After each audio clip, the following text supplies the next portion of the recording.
Welcome, ladies and gentlemen, to another episode of the Alfalfa podcast. We are for radically modern entrepreneurs and investors swimming in the messy gray ocean, serving up alpha in money, politics, culture, and life. We are Nick Urbani, Steven Cesaro, Eric Johansson, and Arman Asadi is out this week, so big sad face. He's gone fishing. Big sad. He's doing bear market things, touching some grass, maybe catching some fish. Anyway, all links at alfalfapod.com. So make sure to hit subscribe wherever you're listening. Follow us on the socials. The pod is growing. And so every little like, every subscribe, every little feedback or review we get, even in the Discord, is helpful to us to make sure we're growing in the right way. So we want you to join the community in between episodes in our Discord. Come in for the after party. Oh, cheers, boys. Let's kick this off. Salud. What you drinking there? Got the Modelo? I got a Modelo. I'm with the Casa. Guys with the Mexican theme. I like it. Yeah, Eric's been sober all week while we've been in NFT NYC. So he feels good, man. He can go straight to the hard alcohol. I have not been sober all week. So on the agenda today, on the money side, we're going to talk a little NFT NYC recap, just revisit the NFT thesis and the value in a bear market and long term, what some current thoughts are. Policy, we're going to talk about a specific idea to narrow the wealth gap. We've been calling it reverse social security. So we'll talk about that. And then, bear market brings some sad days for some people. So we're going to talk about, one of the tools that some of us have used, therapy in general and destigmatizing it and just thoughts on it. So before we do, though, let's get into the Alfalfa round. I can carry the anchor here. So who wants to start? Yeah, I went long. Oh, wow. You're back. For a couple of days, at least. The clouds have gone away. The sun's shining again. Smile on his face. I don't know. I figured it was time to accumulate again. I packed some spot bags. Did some maybe temporary perp longs. But so are the spot bags long-term in your mind? Or is that I reserve the right to dump them all at 1,400 or 1,700 or wherever I feel like it's over. I don't know that it will be over. I'm very much kind of undecided about things right now. I do know that on a bunch of just kind of quantitative metrics, we are just massively oversold. I hate saying the word oversold. But what have we had? 12 straight down weeks for ETH? Yes. It's just unprecedented, right? That's never happened. Unprecedented. Yeah. Absolutely incredible. So yeah, I'm back on the boat. It's good to have you. Thank you. Thank you. Feels good. I felt like such a dirty bear for a long time, I haven't done much. I've just been kind of sidelined. I kind of paused the accumulation. I think I bought in a little before Steven and just feel good letting it kind of play out a little more. Still hold my shorts, still hold my spot. And Is your DCA more time based, hey, every week, every few weeks, or is it more on feel? Okay, this feels like a good. No, I don't have a regular timely buy. It's just I still have cash on the sideline. I'm waiting to shove it in. Cool. Waiting for some more peak fear, maybe. It seemed like that was a capitulation moment. There was liquidation and things got ugly. Bought some, but I think. I guess the sentiment between all of us, it seems, and within our Discord, it just seems like it's going to get worse. It could get worse. The economy could get worse. Everything could get. Yeah. I don't know. Maybe 25% probability of it getting worse. I don't assign it over 50%, but 25, 30%, we could see another leg down. I mean, my number I had on the S&P for a while was 3K. Whew, that's a long way down, brother. Yeah. Yeah. I mean, people just think it happens all at once, though, and it doesn't. It's very possible for us to have a pretty big rally here, and for us to still come back down and take out those lows. We saw the economy today did not look good. The PMI came out and it fell short. It definitely seems like we are already in a recession. I think what's really unclear to me right now is how crypto is going to react to being in a recession. I think stocks are really confused because they're interest rates are being priced down again in the futures, so that's bullish. But then they're but earnings are down, or they're going to be down. They're going to be down. Yeah, that's going to be bearish. But Bitcoin doesn't have any earnings, so I feel like it's a kind of weird asset to price into what's going on here, and it kind of fits into the thesis that it's going to be the first to recover after we process everything. But obviously, if the S&P dumps back down to 3K at some point, that's probably at a minimum. I would guess like 15K Bitcoin, if not lower. I'll tell you a thought that I had though. A thought that I had is that this is a really hard time to manage money. I don't know if you've had the same thought, but like incredibly hard. It's pretty easy with like sideline cash. You can just kind of wait it out, or you can just be opportunistic, like we were just talking about. But for people that have been invested and have ridden this thing down, there's not much else you can do besides just ride it out at this point. I feel like trying to scalp a lower bottom is just not the way, and it's just hard. Yeah, I mean, every asset class is down. Cash was probably the best place to go if you think it's going to go even more. I don't even know what asset class. Some commodities, maybe gold, if you're really, thinking Nuketown. But it feels kind of weird to say that out loud. Yeah, gold will nuke too. Yeah. If we nuke, people don't sell what they want to sell. They sell what they have to sell, and gold's pretty liquid, so it'll get sold. Yeah, and if you guys want more like just market commentary for the week, the team in the Discord, I think we're close to 400 people now. There's a lot of smart guys in there, a lot of questions and answers going on. So I'll wrap up the Alfalfa Round, but if you want more market talk, we're definitely in there every day. So I just bought more ST ETH. Nice. Tiny little bag, caught it, below 1,000, so felt good. At the NFT conference, I did find like a new way of viewing it. And I think it's important to talk about just really quickly. In the Discord, we see some talks about it de-pegging, but I don't know if that's the right way to look at it. It feels more to me like a 1 to 1.5 year bond that's trading below par that has a, call it 4 to 5% interest rate. Yes. And so, if you take it to duration, basically when the merge happens and ETH frees up, then you get paid in full. But yeah, exactly. So I don't know. I heard that from a buddy Kamil at the CryptoPunks brunch. And God, I want to hear all about that. Let's get into it. Makes then. complete sense. I should have mentioned that all the ETH I bought was just directly market buying ST ETH. Yeah. Did you go to the Punks brunch as well?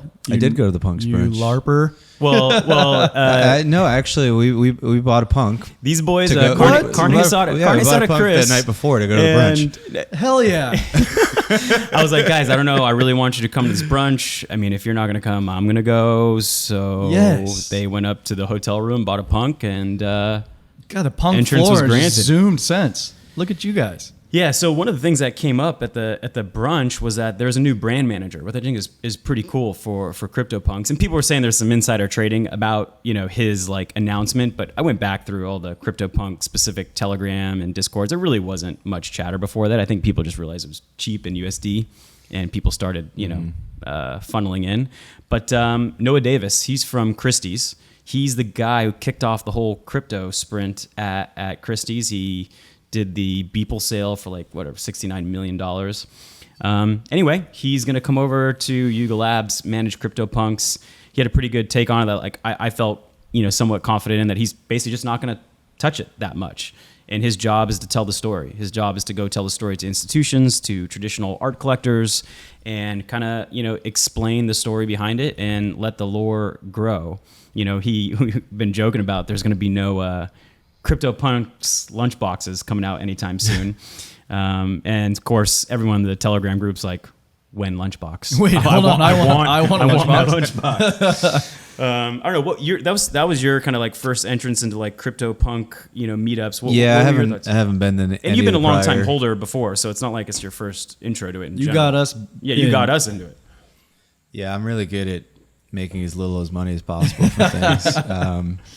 I loved the brunch. I had a great time. It was incredible. Like everybody I talked to was like a player, right? They were doing things. The room is awesome. Just like the people in there. Yeah, there were some absolute boss people in there. I met a Eurodollars trader when I was grabbing a.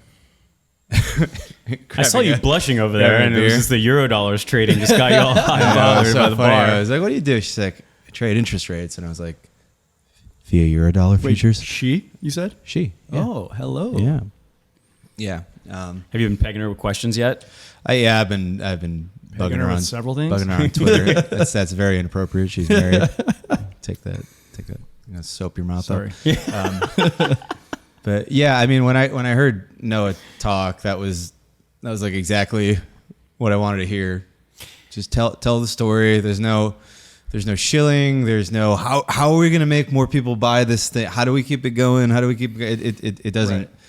Yeah, it doesn't matter. I left that brunch like super bullish. And he's a player too. Like he's a big player. Yeah. Yeah. So Yuga Labs founders were there. I mean, you noticed this in East Denver when we went to that one. Like everyone we sat next to was like beasts. Yeah, either holding a big bag or just really smart. Yeah. And pretty thoughtful about the space. So that was fun.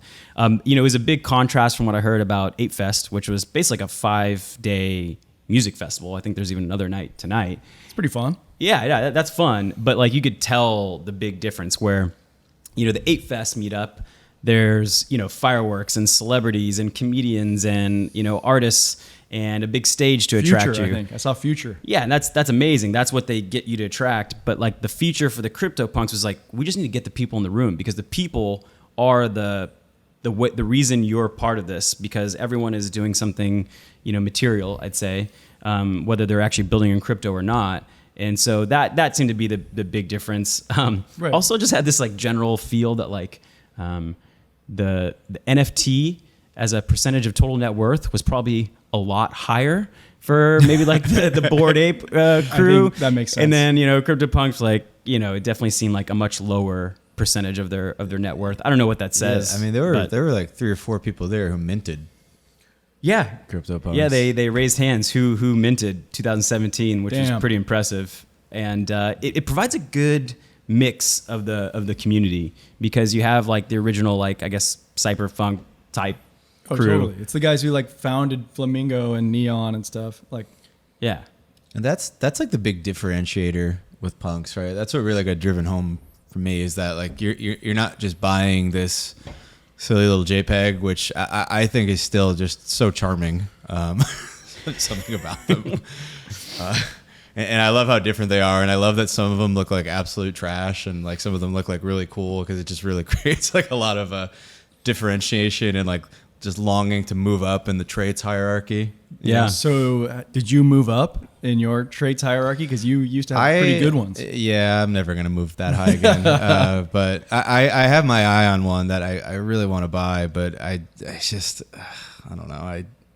I feel like... Throw your full conviction. Just come on. Just stop by it right now. I'm just happy to have you back, to be honest. Over. But yeah, there's a nice... I didn't want to describe it because someone's going to buy it on me. Good. You're going to get front run it's for the sure. only one that kind of like looks a little bit like me. I feel like it'd be like a great... There was some great merch at the event that people had created on their own, from really? Like, those gold necklaces people to did like, some wild stuff. I had my hat, someone had their purse, there was t-shirts. It was kind of cool to see how they created on their own versus like getting handed a brand, like let's say Mutant Apes. I think that has like a very specific style. And so I think it's cool that, you kind of leave it open, and I hope they don't necessarily try to create a brand for CryptoPunks and like brand the merch. But anyway, moving on from just the brunch we went to, I think we definitely heard about the Bored Ape Fest. That seemed pretty popular, obviously. I did hear on the plane home, I sat next to like an event producer, and he was like, "Do you know this project called Azuki?" And I was like, "Yes." He's like, "You're going to hear more about that one than 8Fest maybe, because apparently they spent about $3.8 million basically building a small Asian village in New York with multiple small streets. They had like a tattoo parlor in there. Anyway, check out some of the pictures on Twitter. It was pretty impressive what they built." So, really? I thought the project was dead when it came out. Well, they definitely still have money, so they put it to work. There's still double-digit floor. Yeah. Wow. Yeah. But anyway, that's only any other like events that you thought were like noteworthy? No, I mean, I was mostly I had some like a couple seed investments that I wanted to check in on. It was really good to talk to people. I invested in a project, Pastel, like probably 5 years ago. Mm-hmm. For a long time, I was like, "Oh God, how much Bitcoin did I burn on this thing?" Oh my God, this is gonna be really painful. Bitcoin's cheap, man.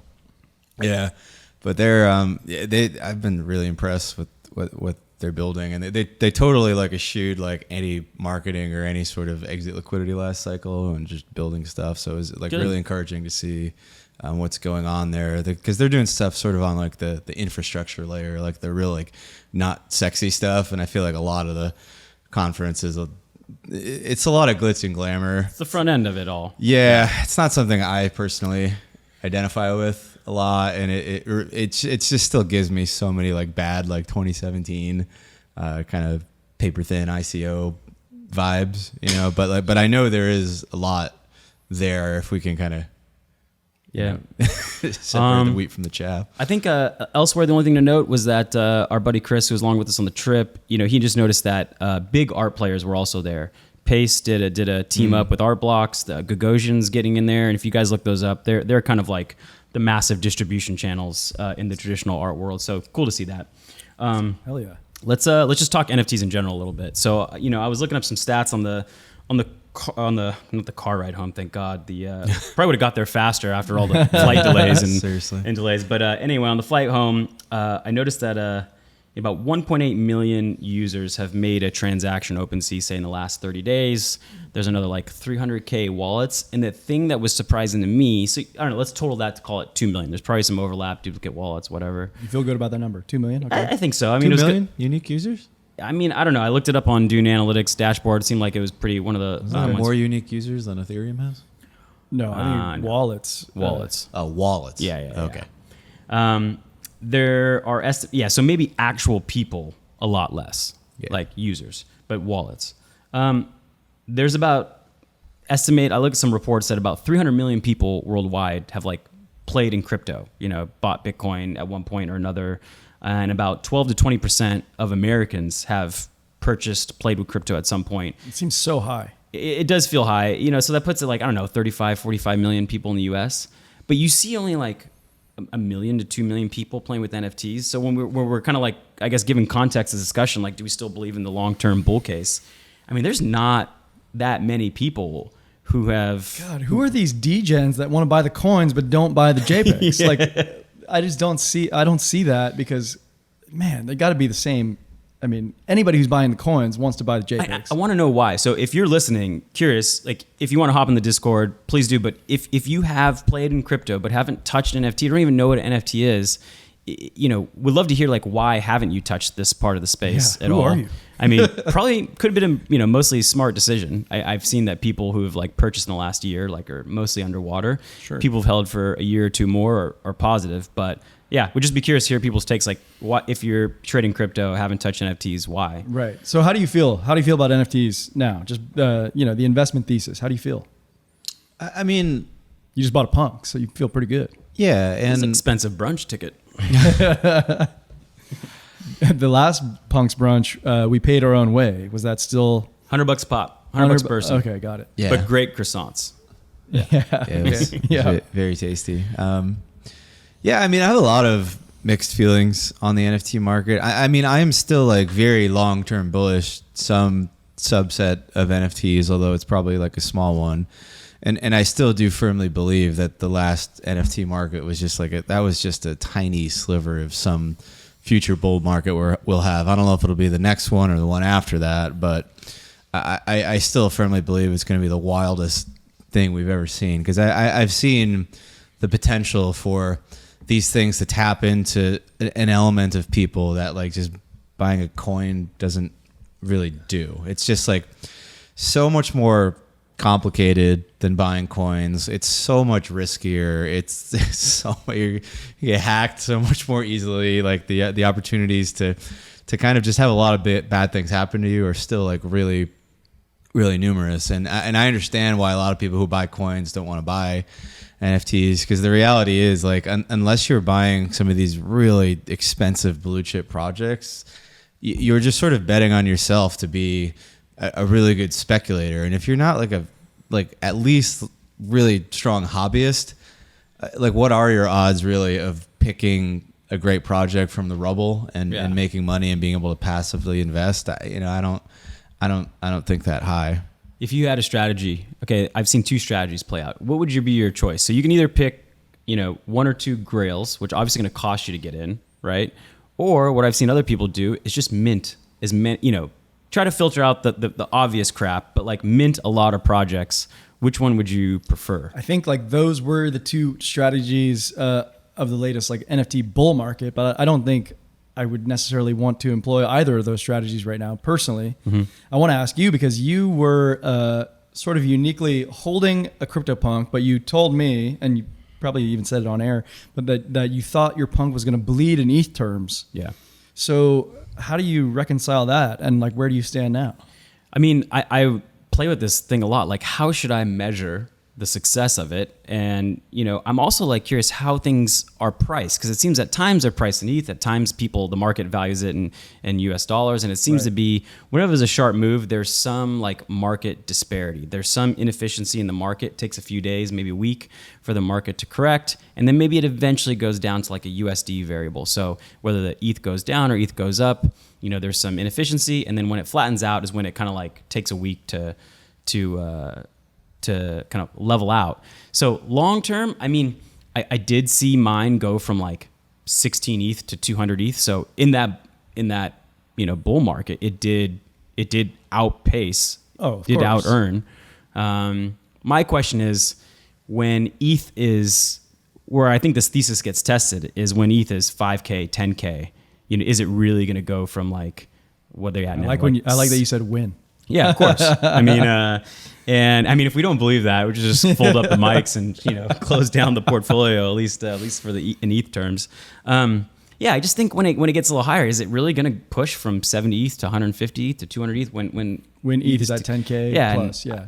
I don't know the answer to that, but I'm happy to hold that, you know, one, knowing that, you know, the money flows or has flown in the past, like Bitcoin first. I think in NFT market, there will be big players that like put money and liquidity into CryptoPunks before everything else. Okay, so back to your question. Yeah. You asked, you mint a bunch of randoms for free, or do you go for the grails? I think you want the Manhattan real estate long term, which are the grails, and I think how you define grails is pretty interesting as well. Like I don't know how you define it anymore. I think CryptoPunks is firmly established as one of the grails. I think Bored Apes is probably in there, but like what else is in there? You know? Yeah, I'm like super skeptical of apes still.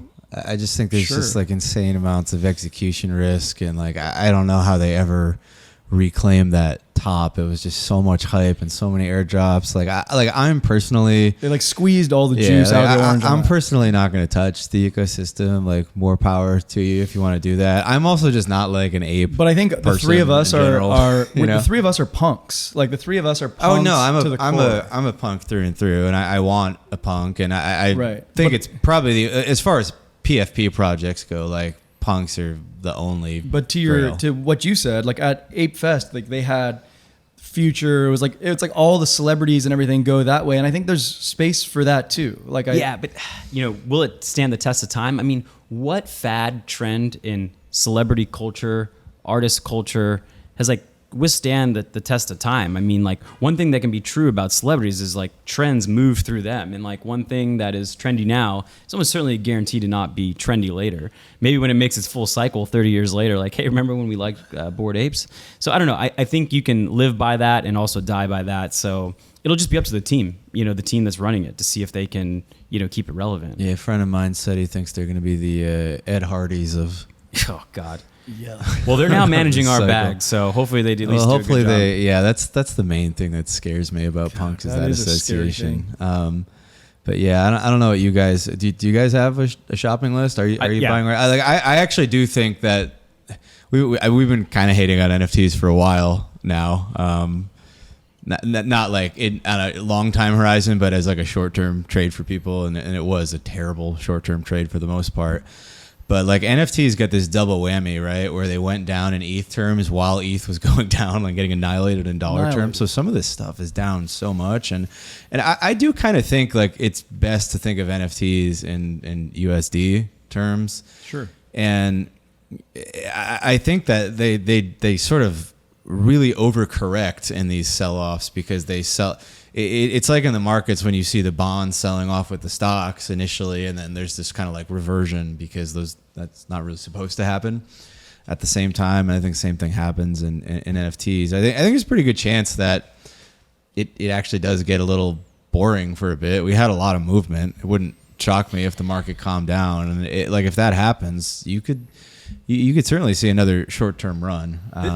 Yeah, I mean, there's a category I'm very underweight on. I've never owned like a generative art piece, but I do think things like Fidenzas and autoglyphs, those are some of like the original, most popular, generative art. And that seems right to me, that like the type of art that is native to the technology is the one that could maybe withstand, and certainly multi-year. Art blocks did have a place in that grail position for a time. Yeah. Whether we believe it or not anymore. I do think that, like, me personally, to your question, is like, what are the things that I'm looking at buying right now? Like, only two things. Okay.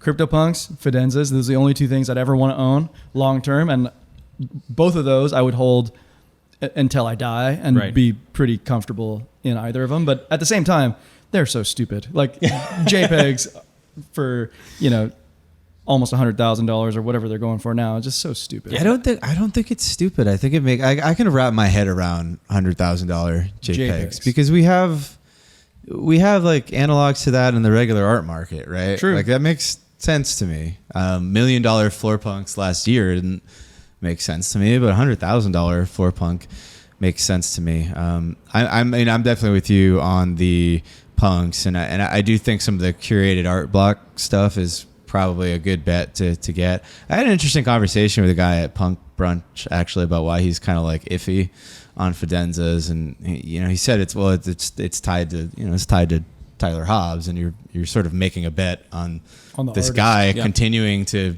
do stuff or be like, and he's like, I'd rather invest in like something by like a dead guy or something like a squiggle, which is just it's just a cool generative sort of piece. like the first. So I was going back and forth on the squiggles and the Fidenzas, and I think that pushed me over the edge. I think I'd like to get a squiggle. I'd like to get a punk and a squiggle, and I think those gazers are pretty cool. Actually, I have lost a little bit of enthusiasm on the historical significance, the historical provenance thesis. We all went through that, and we were like, no, this one's first. Let's buy that. This one came before punks. This one came before that one. There are things that came before all this shit that are sort of worthless right now that like I've lost faith in. I do like some of these utility plays, like the proof. I don't own one, but I like the idea of like a proof pass with like a team that's like consistently build good products and like delivering. I think that's kind of interesting. There's one that kind of popped up at the Punks Brunch that Chris mentioned called Goda, which is like more art focused than like PFP Damn, focused. You can't say that until I get one. I think that could be fun. A Cause and Pharrell are part of it, and if Cause does one, you can definitely certainly get some value from it. But I get why people want to do that. I just want to invest in things that I think are more analogous to like art or collectibles as opposed to like investing in like a team or stuff. And I guess if you can do that well, you could do very well for yourself. It's just not something that like really tickles my fancy. I did think about, I heard of a lot of the word community. Like how do you evaluate a project? And people often use the word community. And I think we should switch that out with customer base, because that's really what it is, and that's how you evaluate a project. Like I think going to the Punks Brunch, we noticed that is a smaller customer base, but it seems to be a high value customer base, and the number of unique holders is growing. And whenever you have a customer base, you want low concentrations. You don't want high concentrations of customer revenue. You want high value users. You want long-term holders. So I think I kept hearing community. I was like, I don't think that's the right framework. It's like, what is that project's like a customer social base? Club Punks or something like that, but like it's like a high end one, and I think it's like the people underneath all the punks that keep punks going, and that like is the big differentiating factor and something that's just not going to be replicated anytime soon. And I think like apes are kept going from like a sort of top down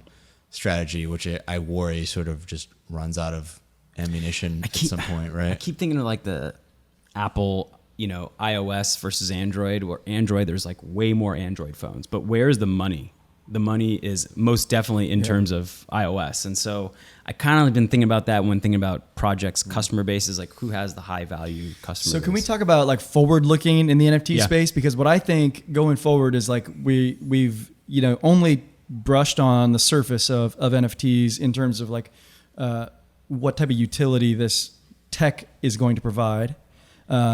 Everything looks to be like going token gated, moving forward. I think like as we see new entrants in the space, Meta, like with Instagram and Facebook integration, where eBay, News Today, News Today, eBay, they purchased an NFT marketplace called Known Origins. eBay did. That was eBay, Yep. yeah. And then like I don't want to brush over the fact that Meta is getting into the space in a big way. But as I look at that, what I see is like we're going to use NFTs in a different way entirely than profile pictures. That doesn't necessarily mean that the profile pictures are going to be worthless, but I just think that like how we view NFTs is going to evolve dramatically. It seems to me that like the average NFT in a year or two is going to be like $9. Right? Yes. Like, right? Yes. Like, the average NFT is probably zero. right. Yeah. Yeah. Look at how zero. many NFTs exist and how many have like no bid. But like, if you have it on an L2, it costs you 75 cents to make the transaction. And there's like some random creator on Instagram and it's like buy my NFT for $8 and you might do it. And they'll be happy. But like, I don't think we're going to see these like multi-$1,000 mints as being the norm. It might be a thing of past. No, I mean, we talked about this a little bit, how like the built-in gas cost sort of creates this like step function where there's no low cost NFTs. It's just like it just goes for a lot of money that would never exist in the real world, or just kind of goes to zero. Yeah, I think it's one of the reasons like Solana has taken off a lot, their NFT marketplace, because it does like kind of cater more. It's more That's like a good point. But Polygon's NFT marketplace, I don't think has, and it's similar. Yeah, but it's there's some differences there. I think. I mean the Polygon. God, I know everybody I know in NFTs like hated Polygon because they just got inundated with spam. Absolutely, like, exorbitant amounts of spam. But when it could happen on Solana as well. Same, I'm sure it does. Same problem. I think Solana has a little more top-down direction than Polygon does, which I think in NFTs is really good. I think it's more of a feature than a bug because NFTs are just they are centralized. And I think the best NFTs in the future, or maybe not the best ones, but a lot of them are going to be centralized, in that you're going to start seeing more people or entities that sort of have like pre-existing legitimacy and coming and porting that over to the blockchain and making NFTs, as opposed to right now where we have people who are just genuinely trying to bootstrap legitimacy from scratch, which is a very hard thing to do alongside a bunch of hucksters, obviously. But like next cycle, you're going to see a lot more of like known brands and celebrities and artists and influencers just figuring out a better way to use these things in an intelligent way to sort of monetize their clout in essence. Yeah, and like I think there will be a lot more high quality NFTs. I just think the average price will go down because NFTs will have such a high utility in a lot of different places. So they're just going to be showing up in a lot of different places. Like movies are going to integrate them, TV shows are going to integrate them, brands are going to come out with them, and just because they're going to proliferate so much, not all of them are going to be worth money. I mean, there's an enormous market out there for kids who want to buy something for $5 and flip it for $10. Like there's still a huge amount of people who want that. But I think access. An even bigger market is like the subscription business model has proven to be sort of the way of the internet, and that's what NFTs are going to turn into. Just like your asset that you own for like buying the subscription that's transferable. And I think like one that I saw that I thought was a good deal was Coachella. Coachella issued an NFT that was like a lifetime VIP membership. I think it went for, I think it was $275,000 or something. And I think that's a good deal. Like a lifetime VIP pass to Coachella. Coachella is probably not going to go away. And, the price of Coachella is only going to go higher with inflation. Like, and they're going to make money off the royalties. Sure. And you can sell that thing later. Like right. That's your asset. I think that sort of makes sense to me. I like that. I don't think we need to go too much heavier into like game NFTs. I think it's all, we've talked about it. It's early for that stuff. We could talk about that and all on its own. I mean, certainly there's a lot. We'll have a few years to talk about that because I don't think there's going to be anything interesting there. What do you need for like GameFi NFTs to actually make you need like what do they call it? Like AAA titles or something? You need like a good game. You need a game that people are willing to pay money to play for entertainment, so that there's some third party entering the ecosystem who is sort of subsidizing some element of the people there. There's right? so many games like that, and they could just integrate NFTs into their functionality. But if they do like the play to earn thing is really just kind of silly if you just think about it in terms of just like a margin, for businesses, right? There's no way that like we have gaming, but also there's an ability for somebody to just play World of Warcraft and make like $200K a year playing it. And we have analogs to this, right? There are games that have marketplaces and people do build stuff and they sell items and things like that For US dollars, yeah. but like it ends up being that like the value of that stuff just sort of converges to people's like willingness to like fast forward time and like whatever Right. that trade-off is. It's not like some like, oh, I'm going to make a living doing You're gonna this. make $100K doing it. Yeah, I don't know. I don't like the play to earn option. You know, we did actually run into some Sky Mavis people, Axie Infinity people, chatted with them a bit. And I don't know if play to earn is like a good framework anymore. I like the play to mint. Like you can play regardless. And like, yeah, if you hit some level, you get a thing and you can mint it, but there's no cost. You don't need to like buy in to do well. Maybe you buy in to look better, or there's some kind of like cosmetic aspect or change in identity or something else like that.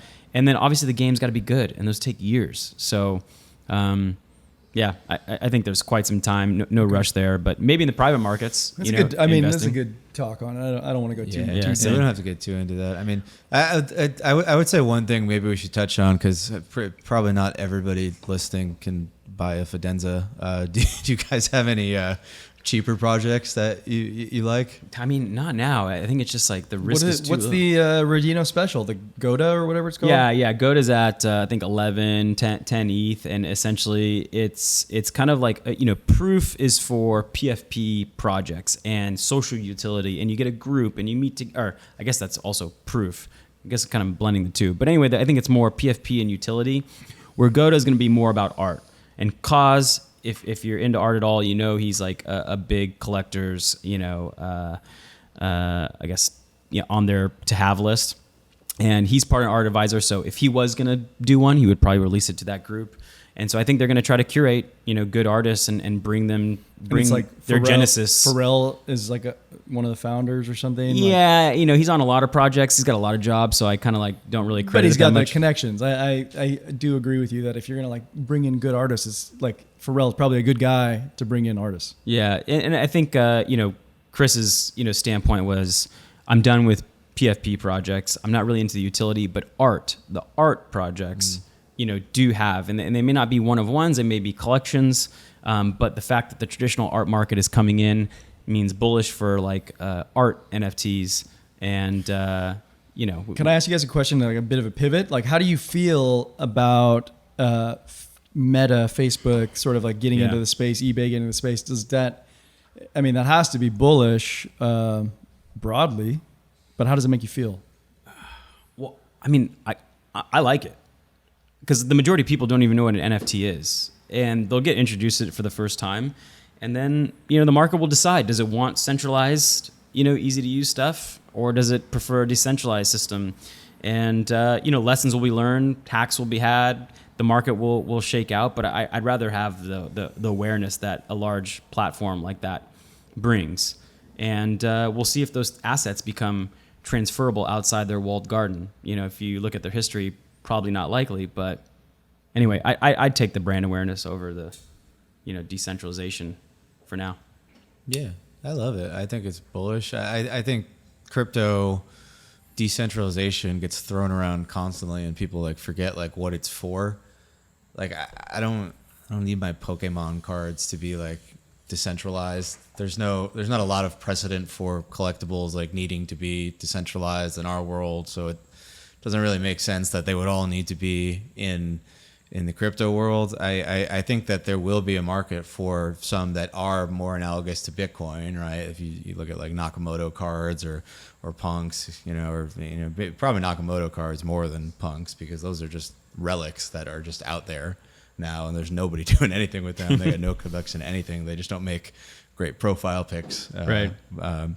But I think there will be some subset of the market that wants that and values that and likes that. But I think a lot of people, like, I think NFTs are about like having fun and usability, and it's just not fun to get wrecked, and it's not fun to like fail with your gas transactions, and it's not fun. Like all these things are not amusing to people, and I think like doing that is going to be bullish for crypto as a whole, because it's going to bring them one step closer to the ecosystem that we're in. And I don't see how that's bad. Now, the stock market seems to definitely think that Meta is Well, the stock market is full of boomers that every time Zuckerberg opens his mouth about it, the stock like dumps another 10%. like that makes me more bullish. Like bet against Zuck more. Like the guy just wins. I'm bullish on Meta. Even like I don't know what the price is now, 160, 170, whatever. I'd buy that stock today.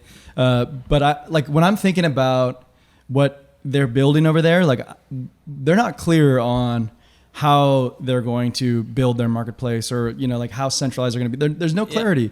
What I think is like they have been like one of the biggest players in Web 2, which was just like enabling creators to like take content and make it onto the internet. And I feel like what better use case than to like enable more creators in the NFT world, and like maybe they take just like a small little rip like OpenSea. I think it was floated they were going to take 47% of revenue, but like that might not be the case. If anything, this could be better than what we have, because it could cut down on the grift significantly, which I think is just the worst and the grossest thing about the space, right? Like, at least if you're going through like Facebook's stuff, sure, they're probably trying to extract a profit and everything. I get that, but what's like the lesser of two evils? That and like having them build some controlled sandbox for like the new people to come in and not get shredded to pieces and just leave forever, versus like, oh, we know we don't want any of that, but then people get out and just get torn apart by the wolves. I see a good argument for this being better than keeping it just all decentralized. Yeah, bullish. Cool.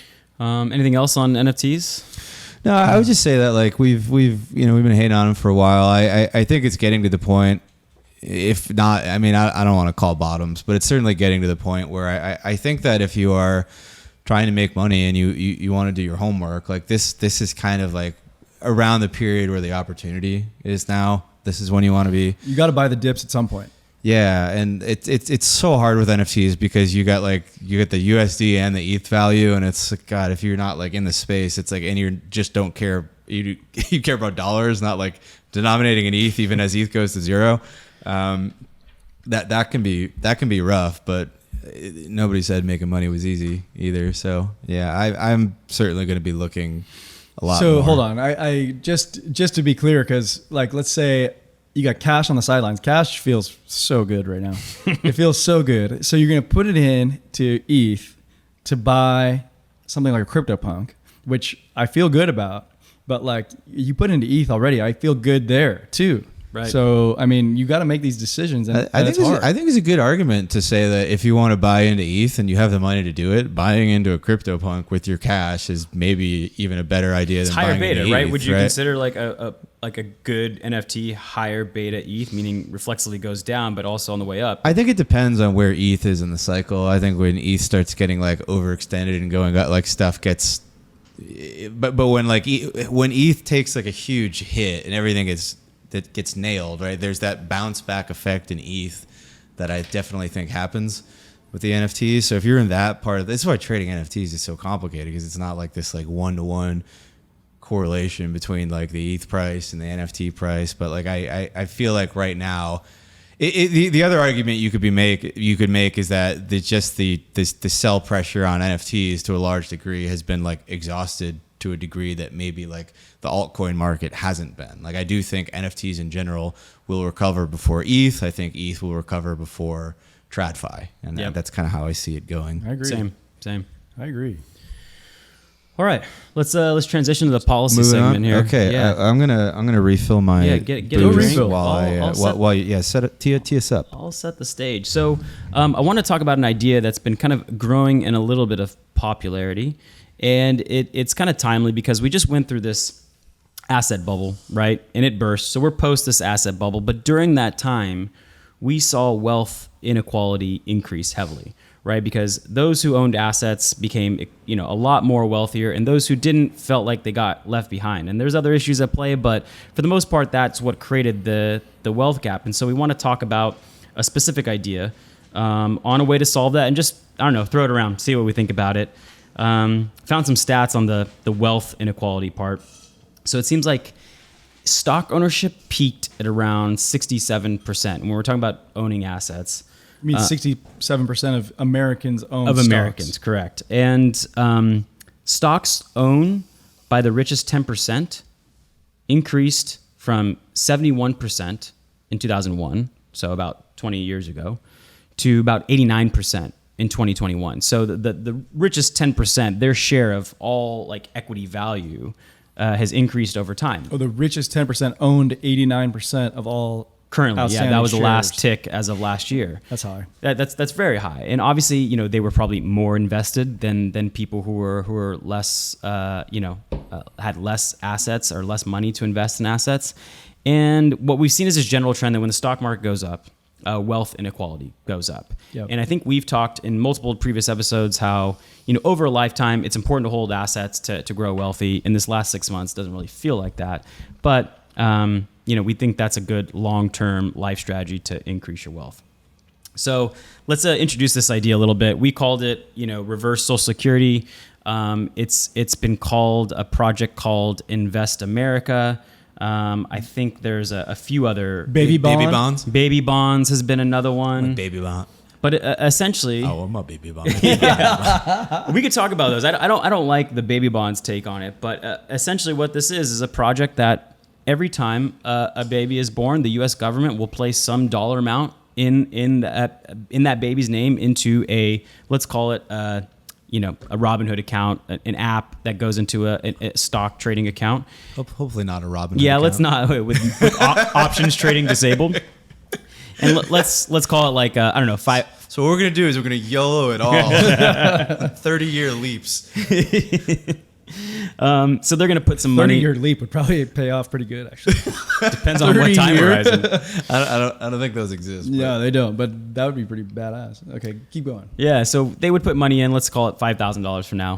When that baby's born, it's in the parent's name for now. Hold on, they meaning the government. The government puts in, or the state, or an individual Daddy state. government. any government would put in money for a newborn baby into an account. Right, in an investment account specifically. Yeah. And over time, that money would be invested initially by the parents. Maybe when kids turn 13, By the 18. parents. Oh, I don't like that. Well, the baby can't do it. Who's Well, gonna I do think it? Just throw it in Vanguard. just keep going. Yeah, I think you start Yeah, with let me- S&P 500 allocation. Opt out is the default. Right. You opt So out of S&P. it's invested. And the idea is that at some age, we can debate that like 18, 21, 35, 50, retirement age 65.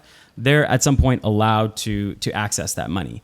And so we obviously have this kind of like cushion called Social Security, which comes in later in your life. But the idea is that by doing it early on, like some of these authors of these programs suggest, is that not only do you help them out financially, but you help them out intellectually and emotionally and educationally, and by teaching them the value of owning assets and the value of compounding.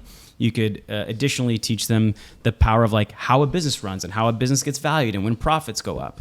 There's also this additional idea that like you kind of get everyone involved in capitalism. That over time, capitalism has done great overall. It's lifted massive amounts of people out of poverty, but obviously some people left behind. So let's get everyone in the game by default putting them in the game. And so when we talk about capitalism and stock market going up and Amazon going up and big founders making a lot of money, we're all on the same team because we're all rooting for them because we're all in the game and we're all invested. So anyway, that's kind of the bull case for this thing. And I don't know, I kind of like the idea, but I want to see what you guys' thoughts are on it. And the question is this a good strategy, and is it a cost-efficient strategy to narrow the wealth gap? Before I want Stephen to go next, but before we even go to Stephen, like I want to talk about how excited I am for this conversation, despite people in our Discord saying like policy talks are boring, this sucks, like we shouldn't do this. Like I think this is fascinating. One guy said that. Okay, well, I took that really personally. Well, I actually think policy talks are boring. Let's admit that policy talks are They're boring. not boring to me. They're not boring. Like some can be boring to me, but this is actually fascinating. If people don't like it, they could just click we have timestamps, right? I think what I skip it. You won't hurt my feelings. What I resonated with is that like if you think that the wealth gap doesn't apply to you, you're wrong. Like it applies to everybody. Whether you think it does or not, like it totally does. And I think what was it, Meb Faber's article that you shared, he quoted Rousseau, who said that like those who don't have, like the poor, if they don't have enough money to eat, they'll eat the rich, and that's kind of been adopted. I see. That's kind of been adopted by the proletariat of today's world to say, like, now just say eat the rich. Yeah, and on that line of thinking, I think some of these people who've drafted up these ideas is that if you are left behind by capitalism, you often get like disenchanted with it and become almost an enemy of it. But what we've shown through over time is that the thing that you hate, that you got left behind, is often the best vehicle to get you out of the problem you're in. Oh yeah, people don't realize that, like, they live longer, they're eating better, like the quality of life is dramatically improved over 100 years Orders ago. of magnitude, right? Just from this idea of capitalism that they also sort of like reap the benefits of, but they only see this myopic view that's like, this guy has more than me. Yeah, so what could go wrong by just default putting everyone as a player in the game? Right. I just wanted to say how excited I am. But right. Steven, you go ahead. I just love how excited you are. I'm I guess the first question is, like, do you both think this is a problem? Do you think wealth inequality is a problem? I think it's a great question, because I think you have to think that this is a problem for this conversation to even happen. Correct. Otherwise, right. So for me, back it up, go home. For me, this is obviously something that is an issue. Like, the wealth gap is an issue, or maybe not it's not, you've said this before, it's not the gap that really matters. It's that people can't eat. That's the problem. I think the main problem is probably a shelter one at this point.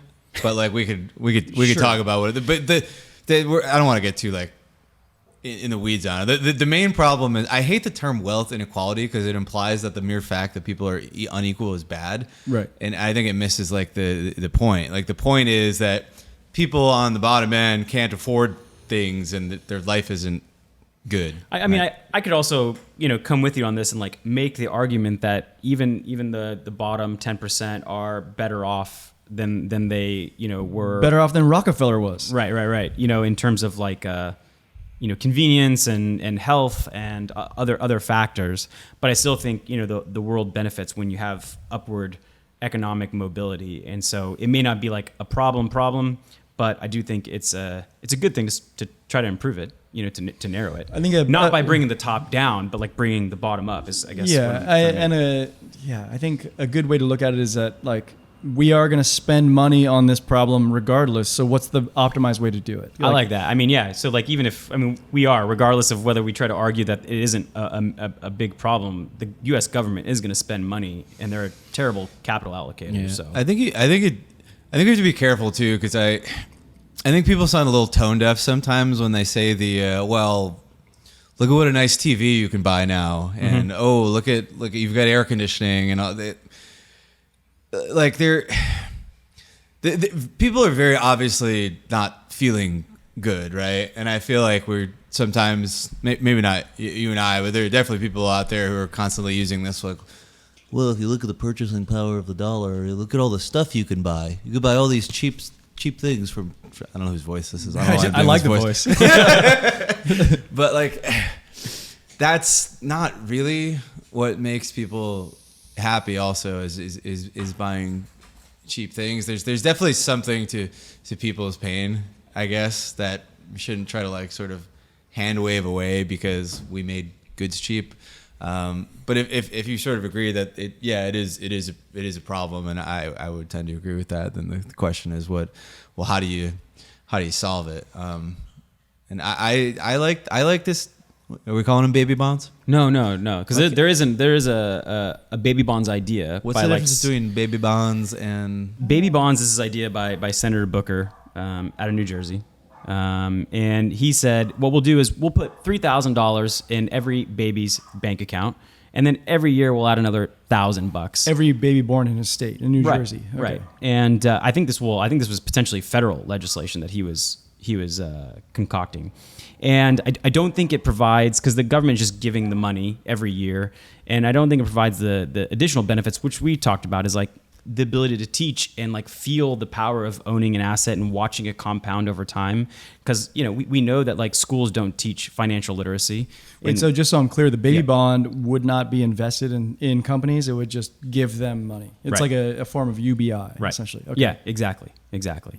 So I don't know if we want to call them baby bonds. There's a project, Brad Gerstner, he's a venture capitalist. He's kind of coined this term, Invest America, and he's tried to get like some states or a small group, a sample size like 5,000 people, where we give every baby like $2,500, 5,000, let it invest over time, and like use it as a pilot. There's about 7 to 8 million babies born every year. So, depending on the size, you're talking like the tens of billions in terms of 3.6 million, I think, right? Really? I don't know. Fact check me. Okay. I remember things sometimes. I know you guys don't think I remember anything because I believe the microchip has a lot of potential. It's just like this like complete bifurcation, right? Of nope or.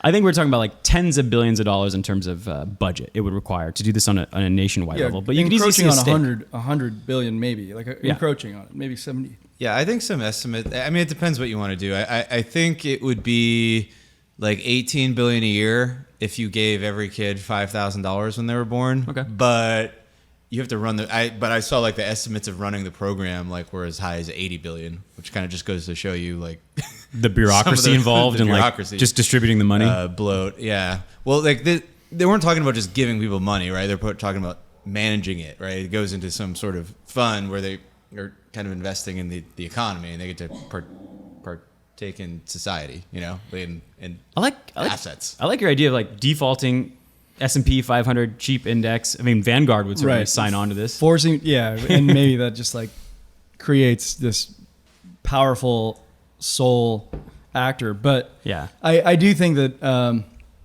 there's legs to this idea.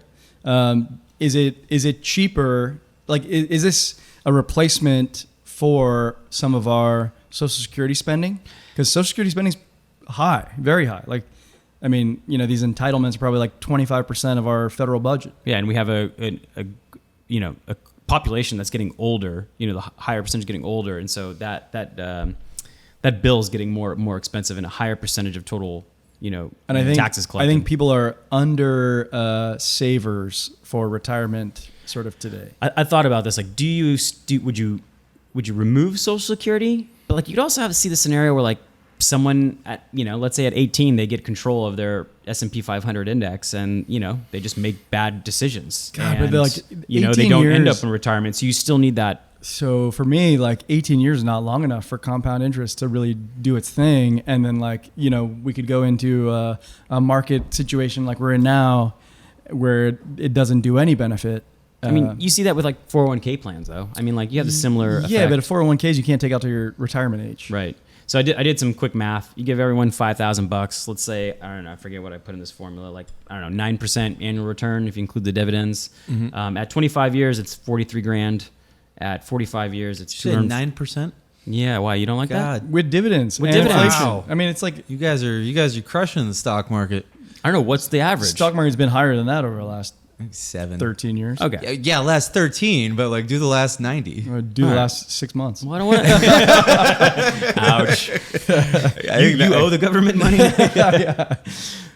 At 25 years old, you get 43K. At 45 years old, you got turned 40K. At 65, you got 1.3 million. So anyway, that's the back of the napkin. But I think the better benefits come of like just the financial literacy teachings you get from like watching when you're 12 years old and seeing that you have an account, and then watching when you're 17 years old and like noticing that on 18, I'm going to be able to control this money. So like, what am I going to do with it? Well, maybe I'll figure out a way to learn. And, schools don't do this. Parents should probably do a better job. And like, what better way than to give them a little sandbox to learn and then like appreciate that, like, why, yes, Jeff Bezos is a billionaire, but like my stocks went up because he did a good job, founding this company, which is a heavy part of the S&P 500. So I don't know. I think it does more than just the compounding effect of the money. I think the opposite, but like if you have something, you can go. But I think it's the opposite. I think what we're training people to do is to look for handouts from the government, like through this program. Yes, but no, like the money comes to you by doing nothing. No, spice up the discussion. No, like okay, so like this is the exact opposite. No, I disagree. Like here comes Country Club Dad Eric. So I mean, There is an argument to say, and I hear you. There's an argument to say that like, okay, so I've been trained now to think like an owner. I've been trained now to like invest in assets. The price of these assets went higher, but I actually think the opposite effect would happen, which is like I've been now trained to like expect the government to handle this for me.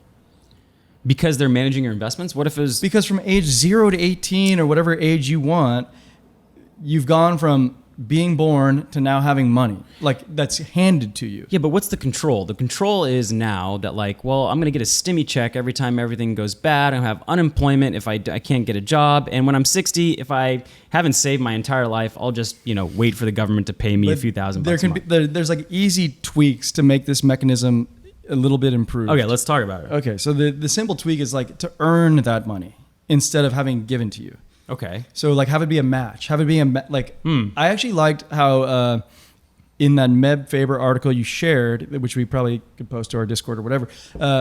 In that Meb Faber article, he said like, well, government subsidy can come in many forms, which could have the ultimate end effect that you're trying to achieve, which is something that like Steve and I argued about before, which is like, a higher minimum wage subsidized by the government, like that's not paid for by you, the proprietor of the business, but it's paid for by the government in the same way that they're paying for this. It could be in that you earn these sort of wages and the government matches it, similar to how like 401k works. I think these are all improvements on this simple idea, which is probably directionally correct. Yeah, I mean, it gets harder when you're talking about giving this money to each baby at day 0, right? Because like, there's no way they're going to earn anything. That baby needs to sweep some floors. Get a job. Like oh God, I'm gonna get so canceled. I'm out. I can't even talk. No, you're fine. Okay, so because I think there's tweaks we could do to whatever zone. you think is the issue. Okay, I think like I'll take the You are not the only person on planet Earth who has this view. I can assure you. Right. Okay, so capitalism works because of capitalism, and when you remove the integrity of capitalism, it probably works less well. Like the idea that you work for what you get, like I think you need to maintain that ideology rather than remove it. Yeah, and I don't know, like I follow that in the work and income bucket. Yes, you need to work for your income, and this does nothing to solve an income inequality, but as we've like progressed through our lives and able to earn excess income and be able to like transition to be an investor, we like had this mindset shift. And I think it just kind of like defaults to everyone becoming an investor, which, the only thing you need to earn. Defaulting to be turned into getting a handout. Can I? Yeah, pose a I've thing been here? waiting for you to go. And I have something like that is a bull to your case. So like, I mean, we can, I don't know. What do you got? So I hear what you're saying. You don't want to like people. The idea that people can earn things is good. You don't want people to get handouts. You want people to be entitled and get things for nothing. It's bad for. I mean, it's not even like a brush off. It's what capitalism is founded upon. Okay, so what I would ask you is, how much did the person who YOLO'd a bunch of money in Tesla in like 2011 really earn, versus how much of that was the result of government like enhanced liquidity in the markets and absurd government subsidies, right? Like Tesla's kind of like the double whammy of stuff, right? So I guess what I would be saying is, okay, would you not agree that the government has basically transferred wealth to people who own assets via policies, and those people really did nothing to earn that? They just happened to buy those assets, and then the government made those assets go up. So isn't it fair to just try to level the playing field a little bit by like taking the swath of the population who never had the chance to own assets, the thing that had been blessed by the government? It's not like those people didn't start Tesla. I agree, but they did buy in with their hard-earned dollars. Maybe they didn't earn them hard. Maybe they bought them with their stimulus, their stimmy checks, well, whatever, which we don't approve of. Maybe their grandpa gave it to them, Sure, but I don't you see what I'm saying here a little bit? Like I do. They didn't earn it, but they could also lose it. Like there is some judgment. I'm looking multi-decade here. There's been a multi-decade trend where people who have sort of gotten exposed to assets there's been this climate where the government basically just put their foot on the gas. So we made all these assets go through the roof, like housing and most recently like tech stonks, right? So if you were just not at the starting line when that happened, if your family, your group wasn't at the starting line when that happened, like through no fault of your own, you being born 6 decades later, you're now priced out of everything because we turned the entire economy not into capitalism, but we turned it into like buying the blessed assets with money that maybe you had because somebody previously bought those blessed assets and now you got a piece of it. So that's, I guess, kind of what I'm thinking of. And I've evolved a lot on this issue over the years. And I actually I agree with both you guys that like, obviously the path to wealth is through equity ownership, and this, it's helping.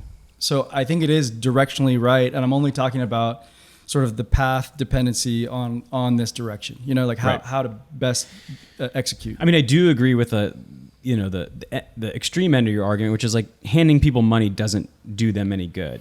And you can see examples of this throughout time and throughout civilizations, throughout like even subgroups within the United States, like.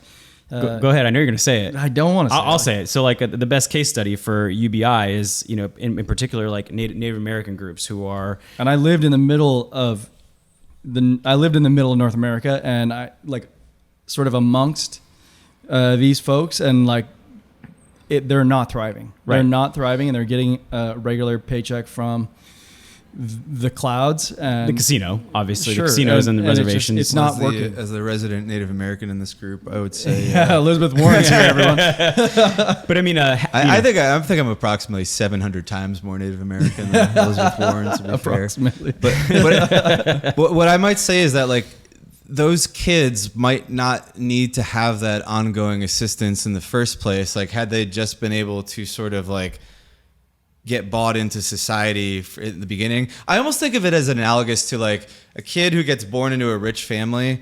That person's going to be sort of blessed for life by winning the family lottery.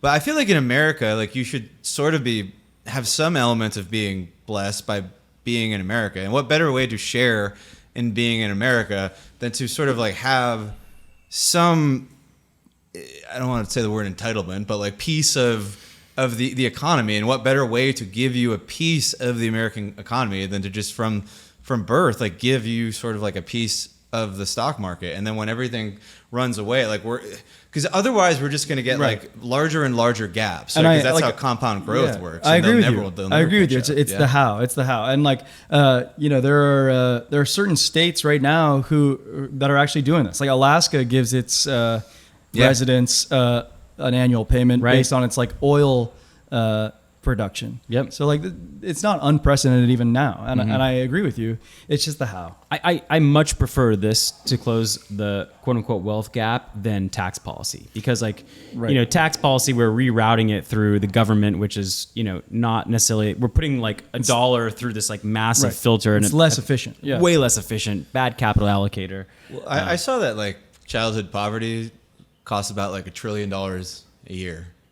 We're talking about like costs, like as in like the second the and third order the effects. aggregate cost of it to society in terms of sort of the ancillary cost, but like also direct this funding. Wouldn't solve that either, right? Because if no one can touch the money, like it would have downstream effects in solving child poverty, because as more and more kids, like say we do it at 25.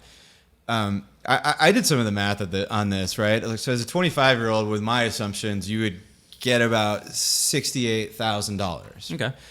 It also so happens that that's approximately what the gap is between the average, the median white person and the median black person in this country. And I even hate that people frame it like that, because the median Asian person has way more money than the median white person, right? Yeah. And I don't necessarily view it entirely as a racial thing. I'm sitting back. But like from that alone, if you means tested this, which I think is also like an interesting question, like is this something that just everybody gets, or do you mean test it? No, I think even the New Jersey senator said that like if you make over 130,000, which was 5x or whatever the median, then like you don't qualify. Income seems like a bad way of doing it though, right? Like shouldn't you mean test it by just the aggregate wealth of the family? In a perfect world, you would do the wealth of the family, I think, when you're born, and then every year you would get like a new contribution to your plan according I don't to want like, to tell the wealth, government my you know? total. Yeah, I don't even want that's to a- report that. it's just- Yeah, information. you don't. But if Tougher you're box a to play in. struggling family in West Virginia or something, and then we're going to I give think you it's so. $1,000 per child. I mean, it's you're so like, yes, please. fickle because like, how do you value Nick's business? Who's the authority that's going to value that? Yeah. You know, like Well, that's these hard. people don't have. They're not going to have Nick's business. You know, it's going to be pretty easy to value their family worth. I think this does get into the other question though of once you start means testing programs, you increase bureaucratic bloat and by a incentives, right? Like there's obviously incentives that get created based upon where you draw the lines. lot. That I mean, that's sort of a yeah.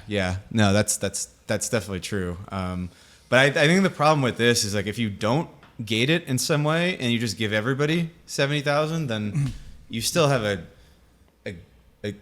a big wealth gap. So I think that a better way to frame it is not just like looking at it in isolation because you can like poke so many holes, but like look at it in comparison to what we do already. And I think it's an improvement. Incremental improvement, maybe. Yeah, it's an incremental improvement on Social Security as we do it now. And you can sort of like draw the line wherever you want to, and you're probably right. I think it is better.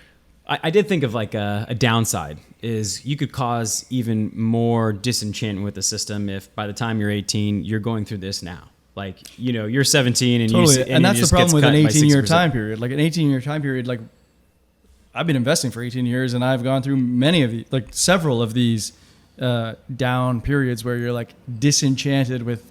So maybe it'll the still be better than the alternative, which was you having zero. Right. Right. You're Right. gonna have more than zero. Yeah, I was just trying to like red team this and be like, okay, well, is there any downside effects? Well, there's certainly no downsides if you extend the maturity of it. Yeah, I like longer. Like, I like 25. I like 25-ish because I think you want to be able to have that money to start up your life Right. and do Yeah, things, yeah, or you- start a business or buy a home or whatever you need to do to I think keep things going. with as little as 5K though, you could extend that maturity out to retirement age because like we're paying Social Security, like people are earning like $30,000 a year in Social Security. Is So that they- tax free, by the way? It is, but Okay. they've paid into it. That's the other difference. Is that messed up if they taxed it. I don't know. But they- I don't know how it works. but they've paid into it, and that's different. Like that's sort of back to what I was saying. You know, it's interesting. Like when we look at company retirement plans, I did notice that the companies have moved from defined benefit, aka Social Security, to defined contribution, like 401k. Yeah, exactly, 401k. Like you can put in money, and we'll give you the vehicle to let that grow, rather than waiting till you're older, and we'll say we're going to guarantee you this amount of money. So we've seen that trend in companies. It's an interesting trend that could develop. I don't know if you can still get rid of that Social Security net because, like I said, that person can make bad decisions and lose all their money, Right. before it's even unlocked. But I just like in general getting everyone in the game.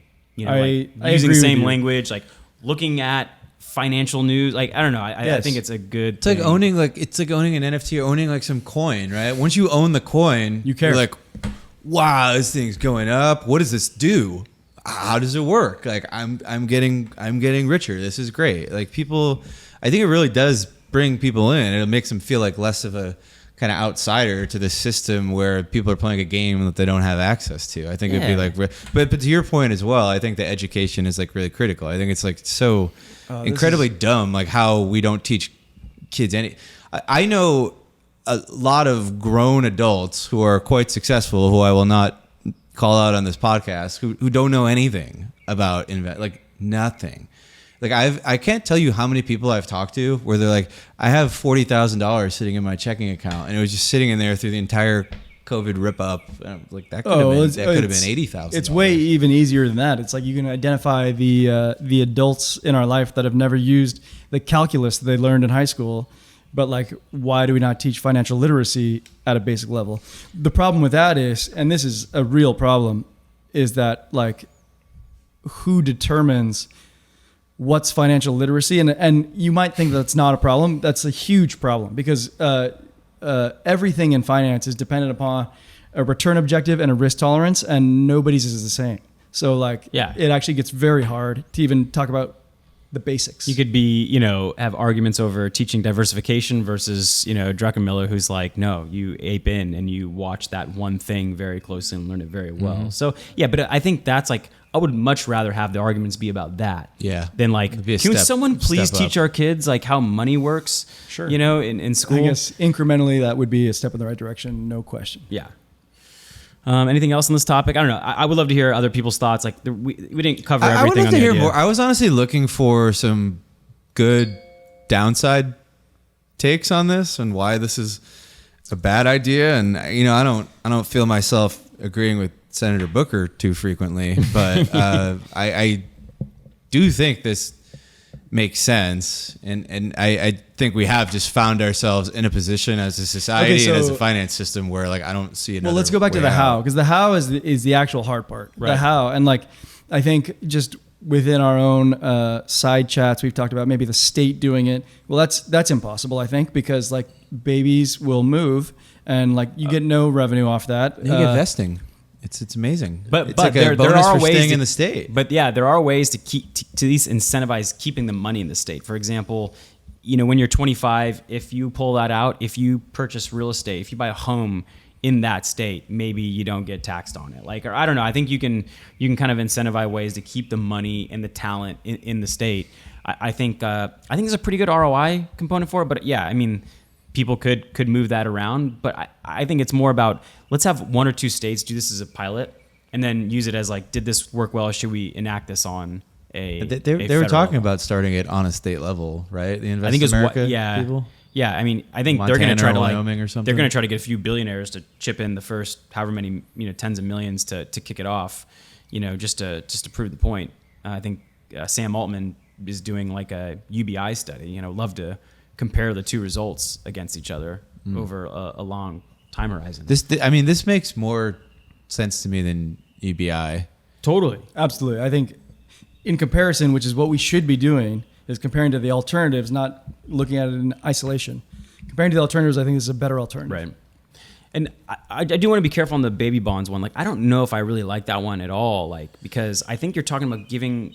No, when I read the plan, it was like you get X dollars. It's invested in like treasuries or some. Okay. They projected like a 3% return, and then you get a fixed, not a fixed, but a variable sum per year, depending on you get means tested every year, which kind of makes sense because otherwise, what if something happens when you're born, but then for the rest of your existence, that state completely changes? Yeah. So it kind of makes sense. I just don't like if the idea goes to the parents and like, that to me is No, not giving good. a bunch of money to financially illiterate parents to try to help Incentivize their them to have more children's like financial literacy while also potentially creating bad incentives that doesn't make any sense to me. No. I just want to, before we wrap, I want Yeah. to say one thing. It's like the wealth redistribution is going to happen one way or another. It's like this kind of conversation is about like doing it in a better way. Like I think Stephen and I have argued in the past about raising minimum wage, but like all of these things are about finding a way to better redistribute outside of taxes, and taxes is kind of like, in my opinion, like the worst way to do it. Right. So, yeah, Agreed. Good conversation. So let's transition a little bit. So we talked about this idea, and we felt that it was relevant because we just went through this, massive asset bubble and assets going up, and obviously that has burst and created some inequality. And along with that bursting, we've all been part of like a big downfall in asset prices going down, and mental health has come up a little bit on crypto Twitter, and it's come up in other circles. And I think it would be a good time to kind of, talk about a tool we've talked about a lot in private circles, and I think it might be a good time to kind of bring it to the public and maybe share some personal experiences with it, and that's just therapy, using a professional therapist to talk about your issues. And there's obviously stigma around that, and I think there's stigma in the US, but we've also found some stats that like in other countries there really isn't like always stigma. I think in Argentina, it's a very common thing to use a therapist. It's more uncommon to not have a therapist. There are something like the highest number of psychologists per capita in the world in Argentina, about 198 psychologists for every 100,000 people. So it seems pretty high. So I don't know. I'm curious what you guys thoughts are on using therapy. I think a lot of people have come to this podcast through the Bankless podcast, and we talked about the importance of having like a crew of people to help you work out these issues. And I think that's part of it. I do think though that having someone professional, as another tool in your toolkit, provides a different kind of value and super helpful over a long period of time. Can we continue to set the stage here? Like, do you think that this is a bit of an epidemic already, like mental health here in the United States? Because it does seem like it's coming up more and more now. Yeah. We didn't shine enough light on it, but when we went back to the gun topic as an example, when you look at overall gun deaths, the majority of them are suicides, not, murders. And so, do we think it's a problem? Well, if you think gun violence is a problem, then you certainly must think, suicides are a problem. And I think, like all these mass shootings are like sort of mental health rooted as well. Good point. Yeah. So it does go back to what we've talked about in the past. So I think it's relevant for those reasons. It's relevant for, people seeing their, numbers go down and also, relevant because maybe not that many people use it, but, maybe there's some alpha there, I guess, in using it. I think a lot of people think it doesn't work, or you obviously admit that there's an issue with you when you do it, like something's wrong with me. And in my mind, I'm like, who doesn't have something wrong with them? Well, hold like, on. Have you ever been in a breakup? I mean, well, this is good because I have Eric Johansson never gone to therapy. I believe that for some reson. Well, I've never Eric gone. Johansson, the happiest, most content person I've ever met in my life. I'm not that. I'm normal happy, I think. You have you have lower beta. Like your standard deviations aren't as big. You're not stoic. I don't know if that's like the best way to describe it, but like maybe your highs aren't like incredibly high. We're like, wow, this guy's like insanely. So you're saying he's not manic depressive, right? Yeah, no, I agree with that. Congratulations, by the way. Thanks. I don't even know what that term means actually, but I've never seen a therapist. It's not me not seeing the value in it. Okay, so like I imagine you guys are going to talk about therapy and like how you've benefited from it, and I'll probably see the value there. I think where my trepidation is just like it's again in the how. It's not the what or the why. It's the how. It's like, how do you find a therapist? How do you like go about like, is this covered by insurance? Like, how do you go about doing all this shit? Because like, I don't think that many people know how to navigate this landscape. So go through referral. Like, first of all, it can be expensive. Am I right? It can be expensive. It can be in the hundreds of dollars per hour, or like over $100 per hour. Well, that already eliminates a lot of folks. But there are therapists, psychologists that do accept insurance, and there are other programs where like if you can't afford one, there are things that are subsidized. There's also this like growing group of companies that is like remote, or I guess like therapy through like a telehealth apps. Yeah, like a telehealth. Exactly. I don't know if I'm so much into that. And but if you're, well, this is the argument I often make to a lot of people who are not into it, is like, we obviously have health insurance which covers your physical body, and that costs hundreds of dollars a month, and ideally it's subsidized by your employer. But having a therapist is to me kind of this like mental insurance, which often impacts how you view if your life is going well or not, more than maybe your physical health.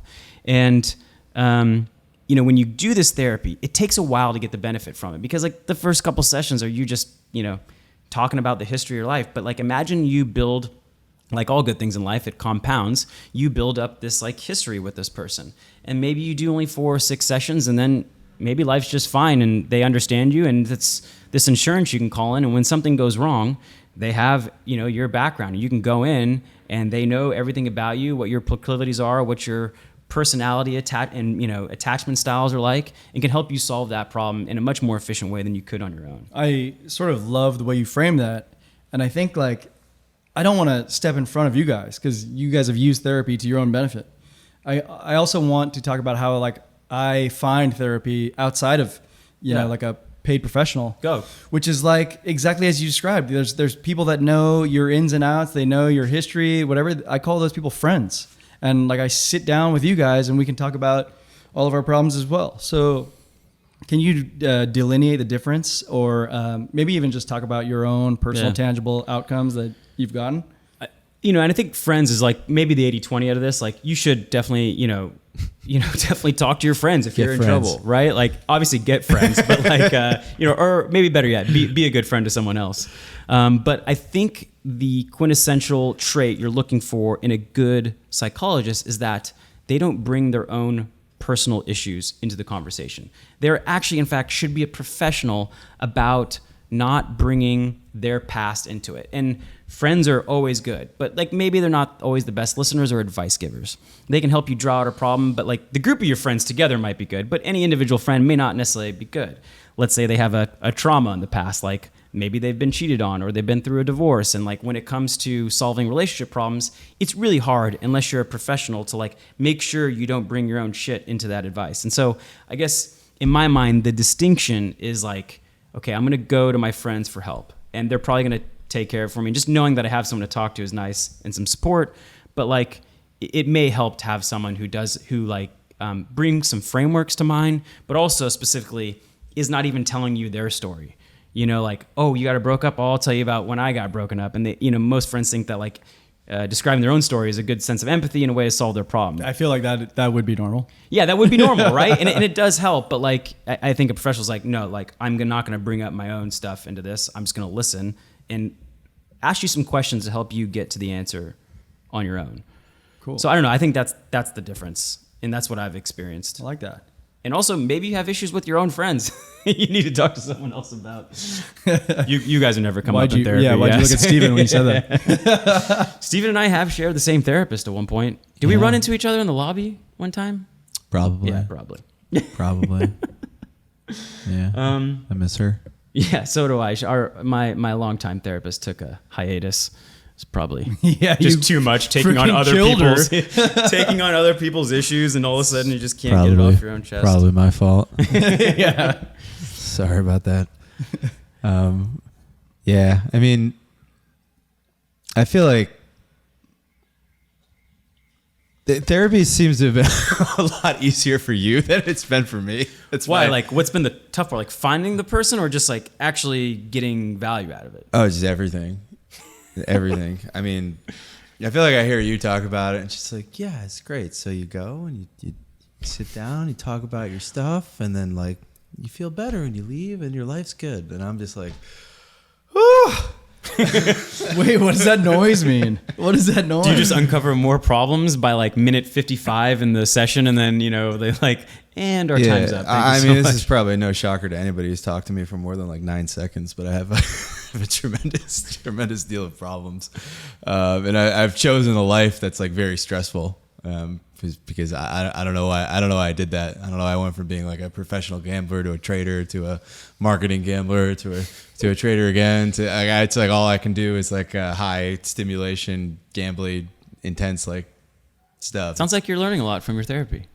Yeah, I mean, it's not just therapy, right? It is just it's stepping back at a high level and like learning about yourself and kind of taking the driver's seat on your life a little bit. I think a lot of people just go through life and they're just constantly just reacting to things that happen, and they feel a way and they react and they react and react, and people don't often take a step back and go like, oh, wait, why do I behave this way? What is triggering me? Like what can I do to fix this? People just kind of bounce back and I think it's one of the reasons why people are so unhappy these days. I mean, there's like a lot of reasons for it, but like we've become like a very sort of like reactionary, like doom scrolly type culture where we're just constantly scrolling through things all day and reacting to things. There's not a lot of proactivity. So doing any sort of like I did this a lot with relationships for sure, Yeah. But by the time I was like 25 or 26, I was like, I really am bad at this. This is already the most I've ever learned about Steven. It's like, I'm super bad at this. Like, wait a minute. But it wasn't something I ever thought prior to that moment to like think of as in the way I think of anything else, like in the way I think of like markets or business, which is I'm like, ooh, here's some problem and let me fix it. I never thought of myself as like a puzzle to be sort of unlocked until you typically have a moment where you sort of hit like rock bottom and you're like you have like a come to Jesus type Yeah. thing. You're like, oh wait, I need to do I need to think, do things differently. Probably listeners of this podcast have already self-selected to not be in this camp, but there's the idea of like locus of control. Like, people who have like an external locus of control think that, the way their life goes is caused by external things, their environment, where people, the internal locus of control, think they have agency over their life. And so I think most people listening probably fall in the internal locus of control. But I think that's mostly true. And so, using therapy, helps you, I guess, in that agency. But also, I think you can be, instead of reactive, like you're saying, you could be proactive in the way you use the therapy itself. So, like, sometimes there wasn't always a problem to talk about, but I was like, okay, well, I got this on the schedule. Like, how should I use this? And so, I would explain, here are my goals. These are the things I want to accomplish. And we would talk about them. She'd be like, well, if you want to accomplish this goal, notice you have this proclivity to like starting new projects, because when your life isn't as high urgency, high importance, you have this addiction to going back towards there, kind of like you have with the types of professions you take on. So, you should just be aware that that's going to be an issue. And just having that feedback, pretty raw feedback, I'd say most of the time, is really helpful. So you can use therapy proactively too, not necessarily to like react to a problem that comes up, which I find, I don't know, pretty helpful. You've transcended to a different level. I'm move still on.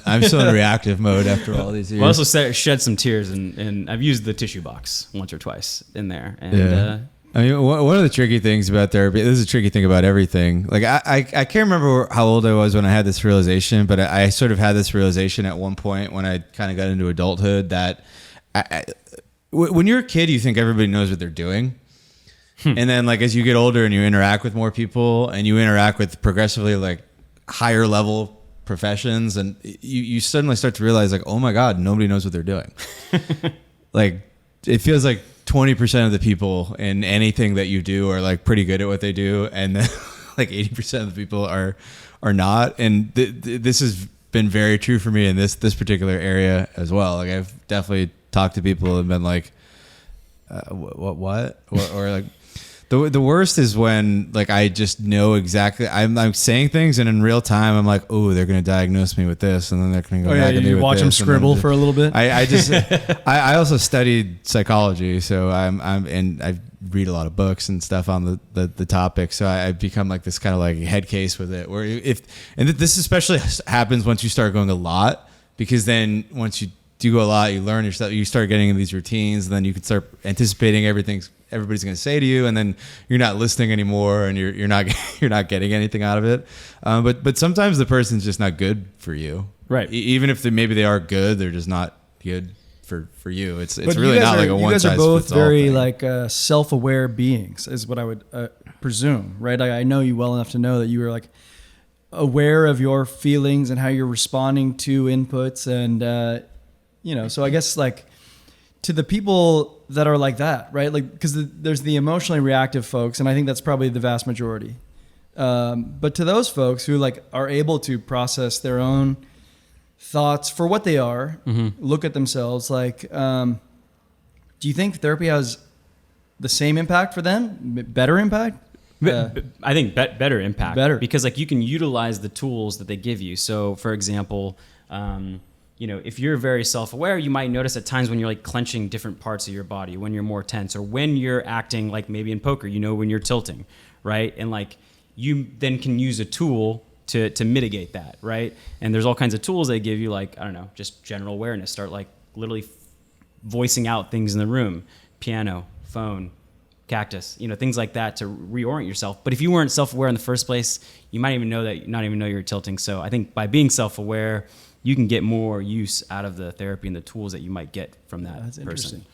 I like that. Yeah. You also often need therapy more as a self-aware person, because you become aware of yourself, and you become aware that in spite of the fact of your self-awareness, you're unable to make changes, which drives you more crazy. And then you get into a bit of a doom loop, and then you need to, so a lot of people are happy because they're ignorant. Blissfully ignorant. Yeah. They just don't even know.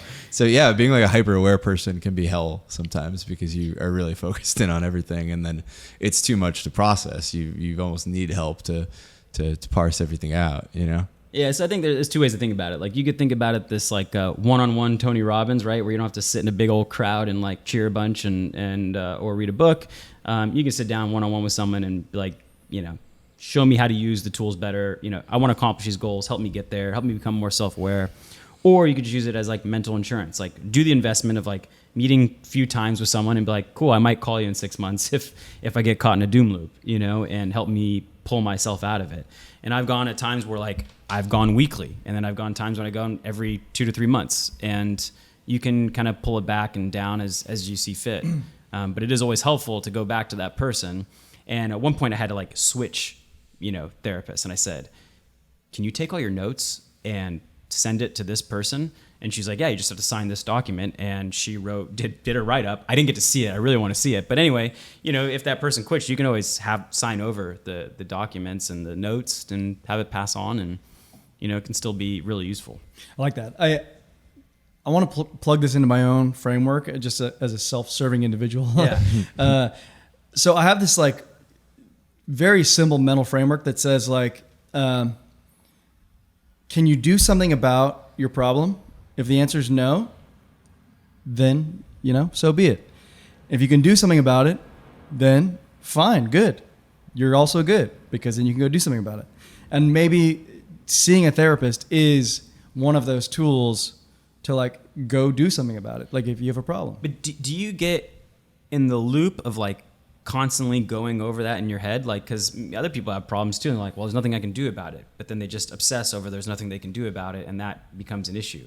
Or do you find yourself like decision tree? No, just simple. Like either way, you're going to be fine. You can either do something about it or you can't. And if you can do something about it, then go do it. You're a true untethered soul. Great book, by the way. Highly recommend. Great book. Yeah. Mental health. I don't know that I would consider myself that, but that's my simple framework. And you know what? If therapy is a tool that people can use that can help them on that path of like doing something about it, then of course it's valuable. Yeah, and like a lot of what we talk about is like gaining upward, economic mobility, getting money. But like, what are the things that you could use that money towards other than buying fancy stuff? Like, well, you could use it towards this. Oh, this is a good therapy session. Actually. Yeah, I mean, I think I'd sign off on borrowing against your funds on Aave to fund some therapy sessions. You may not be able to pay it back, but I think it's useful. It's a good reason to want to like make some money maybe. That's funny. And I don't know how you brought up a question like how do you choose one? I mean, ideally you'd kind of like go through some referrals. There are like directories. I mean, you got to try them out for yourself. Even the how is already difficult for folks that are going through the insurance route. Like it's already difficult. Like how do you even use the system to your benefit? It like the whole thing's hard. Yeah, I do know that there are like some blurry lines. Like it just depends on how the therapist reports it to the insurance as whether you can actually get it paid for or not. And the best way is talk to someone who takes insurance because they probably play that game very well. So I think I've never met one of those therapists. I met one, but she was like, you got to be like imminently trying to hurt yourself in order for me to, pull that card. I've also never really had good health insurance. Yeah, you don't have you have health insurance? You have health insurance. I mean, I do, but I have like the bare minimum thing that I have to pay for. Business owners, it's tough to get health insurance, and yeah. I mean, this is like one of those things I think on that I think is like woefully underinvested in society. It's like society would be a lot better if everybody just had access to mental health care, Yeah. And like I'm not like financially struggling, but when I go to therapy, it's like I sometimes look at the bill at the end of the month. I'm like, Jesus, this is so much. Well, speaking about that, like when your market's down, I mean, if anyone's seen the show Billions, there's this character called Wendy Rhodes, and she's not a therapist. She's like a performance coach, I guess. And when traders are in their head and off their game, you go in the office, you talk to Wendy, and she got them right. She straightens you out, and you're back on, hunting down the alpha. God. So I mean, at the very least, if you go for that, you'll probably get more than that. But yeah, I miss our Wendy Rhodes for sure. I need a Wendy Rhodes so badly, especially for trading. I'm curious. Do you have like kind of mental health strategies outside of therapy? You seem like a guy who's got 50 tricks up his sleeve. I mean, I think the obvious ones are just working out really hard, and I don't always follow these too. By the way, I go like in waves where I don't follow them at all, does. and yeah. Nobody So does. just to put that out there, but like I'd say in my best forms of myself, it's like I'm working out really hard, and that alone just It's a good way to sort Exhausting of like workout. get yourself out of a rut. That's like the best cheat code, like lifting, like where you go hypoxic, really where like you can't just super barely hard. breathe. The workout's so hard. I think that's one, and then meditation. I think I have something in my goal spreadsheet that says if nothing's working, check these 2 boxes, and then come back if there's a real problem. Because if you're not doing those, and like Right. so some like mindfulness. But I found the things that are most useful are kind of these like emergency tools. Let you pull out the fire extinguisher when like things are feeling very overwhelmed, and maybe your anxiety feels like it's peaking. Casamigos. Yeah, Casamigos first. That certainly helps. But like simple breathing techniques, like breathing in for 4, holding for 7, breathing out for 8. Just like using that Breathing in for 4. in for 4, holding for 7, out for 8. And you have this like parasympathetic nervous system. Anyway, you could look it up, but there's your body experiences something different in your nervous system when you're exhaling slowly versus when you're inhaling really quickly, and so you're emphasizing the hold and the exhale to kind of like get your nervous system to calm down. Is this like the Wim Hof method? Well, Wim I Hof don't is think all it's- about like the hyper breathing. Yeah, it's actually different, but I think you could draw the same conclusions from it. And the other is just what I mentioned. I'm pretty sure like people use this who are like crazy addicts or have like anger issues. They use the like orientation thing, where if you're really freaking out, you just need to orient yourself. And the trick, I'm pretty sure they teach this in like AA and all kinds of crazy, psychological words, but it works. It's just to literally physically call out loud and not sound like a crazy person. Maybe when you're by yourself, piano, mirror, artwork. I mean, it does reorient yourself, and you find after you say 6 or 7 words, you're kind of out of your head and you're just in the realm of like what's around you. So No, you're right. I mean, I remember being in some sessions. She's like, "What are you sitting on?" I'd be like, "It's a couch." you're like, I'm sitting on problems. Like, why? Lots of problems and lots of debt. This is like, is this what I pay you for? Yeah. I want this job. Yeah, I don't know. I think some of those like emergency toolkits are more important than like the basic ones. I Probably think it's should. pretty cool. Yeah. Well, shit. I mean, I'm talking from a guy who's never used them, but Yeah, the first piece of advice is to don't have problems like Eric. All Eric, right. everybody. does Happiest guy in the stress world. does stress count as mental anguish? Because I get a lot of stress. Stress is good if channeled properly. Stress is a positive agent for change. I mean, is your stress debilitating? No, I don't get depressed like in the way that people describe depression, but I get stressed as fuck. Yeah. Everyone gets stressed. I think like everyone who's doing things gets stressed, but I get stressed. I just don't get the debilitating sort of sense of like there is no future. Well, let me ask you this question. So like, it doesn't seem like you add on any additional feelings. So like you're like, oh, I'm stressed, but then you don't add on anger or like shame on top of that on yourself because you're stressed. I don't know. Maybe I haven't. You don't analyzed seem it. like you do. Yeah, I don't think I do, but I haven't analyzed it.